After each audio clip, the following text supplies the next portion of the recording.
মধ্যরাতে থানা থেকে ঢিলছোড়া দূরত্বে চলল গুলি। এক তৃণমূল নেতার বিরুদ্ধে আর এক তৃণমূল কর্মীকে লক্ষ্য করে গুলি চালানোর অভিযোগ উঠেছে দক্ষিণ দিনাজপুর জেলার গঙ্গারামপুরে। গঙ্গারামপুর থানার মিতাহল মোড় এলাকায় আহত ওই ব্যক্তির নাম শিবা চৌধুরী। এ নিয়ে বুধবার নিজের এক্স হ্যান্ডেলে টুইট করে সরব হয়েছেন গঙ্গারামপুরের বিদায়ী বিধায়ক তথা বিজেপি প্রার্থী সত্যেন্দ্রনাথ রায়। অভিযুক্ত বাবু চৌধুরী গঙ্গারামপুরের তৃণমূল প্রার্থীর অনুগামী বলেও তিনি সোশ্যাল মিডিয়ায় দাবি করেছেন। অভিযোগ ওঠা বাবু চৌধুরী গঙ্গারামপুর শহর এসি-ওবিসি তৃণমূল সেলের সভাপতি পদে রয়েছেন। ঘটনার পর থেকে ফেরার অভিযুক্ত তৃণমূল নেতা। খবর পেয়ে গতকাল রাতে ঘটনাস্থলে পৌঁছায় গঙ্গারামপুর থানার বিশাল পুলিশ বাহিনী। ভোটের আগে তৃণমূলের গোষ্ঠী কন্দল প্রকাশ্যে এসেছে বলেই অভিযোগ বিজেপির, যদিও ঘটনার কথা অস্বীকার করেছে তৃণমূল কংগ্রেস। পুলিশের তরফ থেকে রাতে 11:30টার সময় আমরা একটা খবর পাই কি গঙ্গারামপুর টাউন এরিয়াতে শিবা চৌধুরী বলে একটা লোককে গানশট ইঞ্জুরি হয়েছে। তো সাথে সাথে পুলিশ আর সমস্ত সিনিয়র র্যাঙ্ক অফিসার ওখানে পৌঁছায়। ওই লোকটা ওই সময় হাসপাতালে ছিল, ওর বয়ানটা নেওয়া হয়েছে কি কীভাবে হয়েছে। তো ও অ্যালেজ করছে কি একটা বাবু চৌধুরী নামের লোক, ওর সাথে আর 2-3 লোক ছিল, ওরা ওর উপরে গুলি চালিয়েছে। তারপর থেকে আমরা কন্টিনিউসলি ইনভেস্টিগেশন স্টার্ট করে দিয়েছি।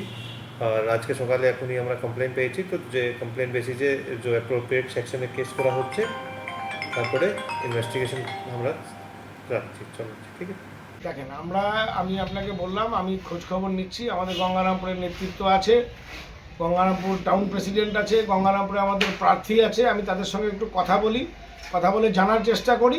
তো অপরাধীদের তৃণমূলে কোনো জায়গা নেই।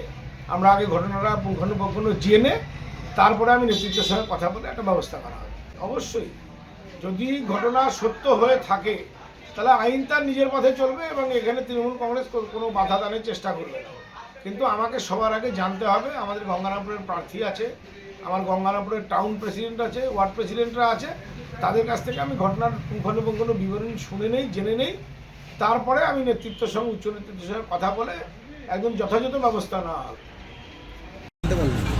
কিছু ঘটনা ঘটেনি। আমরা যখন বাস স্ট্যান্ডে ছিলাম, বাস স্ট্যান্ড থেকে দাদা গাড়িটা বের হয়ে আসে, যখন নিউ মার্কেট ক্রস করার পরে বাবু চৌধুরী গাড়িটা ক্রস করার পরে দাদা গাড়ির সামনে দিয়ে এপাশ ওপাশ করতে করতে গাড়িটাকে কোনোরকম সাইড দিচ্ছিল না দাদা গাড়িটাকে। তারপরে দাদা গাড়িটাকে একদম নিজের বাড়ির সামনে যখন আসে গাড়িটাকে, তখন নিজের গাড়ির সামনে একদম চাপানোর পরে তারপরে বাবু চৌধুরী ওখান থেকে বের হয়ে নিয়ে গুলি চালায়। দুজনেই গঙ্গারামপুরের বাসিন্দা। আমি যতদূর জেনেছি লোক মারফত, যাকে গুলি লেগেছে তার নাম শিবা চৌধুরী এবং গুলি শরীরের পারোপার হয়েছে এবং যে গুলি চালিয়েছে তার নাম আমি যতদূর শুনেছি বাবু চৌধুরী। সে গুলি চালিয়েছে এবং তার বাড়ির সামনেই ঘটনাটি ঘটেছে। পুলিশ আইনগতভাবে ব্যবস্থা নিচ্ছে। আমরা আইনের উপর ভরসা রাখছি। আমরা দলের পক্ষ থেকে কোনোভাবেই কোনো অন্যায়কে বরদাস্ত করব না। সে কে কোন দল করে সেটা বড় কথা নয়। আইন অনুযায়ী যা ব্যবস্থা হওয়ার নিশ্চিতভাবে। গুলিবিদ্ধ হয়েছে সে তৃণমূল কংগ্রেসের অ্যাক্টিভ ওয়ার্কার এবং যার নাম শোনা যাচ্ছে, যার কথা শিবা চৌধুরী নিজে মুখে বলেছে যে গুলি চালিয়েছে বাবু চৌধুরী। হ্যাঁ, নিশ্চিতভাবে সেও তৃণমূল কংগ্রেস করে, কিন্তু তৃণমূল কংগ্রেস করে বলে কেউ আইনের ঊর্ধ্বে নয়। আইন অনুযায়ী যা ব্যবস্থা হওয়ার, কোনোভাবেই দুষ্কৃতি তাণ্ডব আমরা বরদাস্ত করব না এবং আমি প্রার্থী হিসেবে একেবারেই কোনোভাবেই এটাকে বরদাস্ত করব না। এদিকে থানার সামনেই কি করে গুলি চলল, পুলিশের ভূমিকা নিয়েও উঠছে প্রশ্ন। পুলিশ সূত্রে জানা গিয়েছে, গতকাল রাতে মদের আসরে চলা বিবাদকে কেন্দ্র করে গুলি চালানোর ঘটনা ঘটে।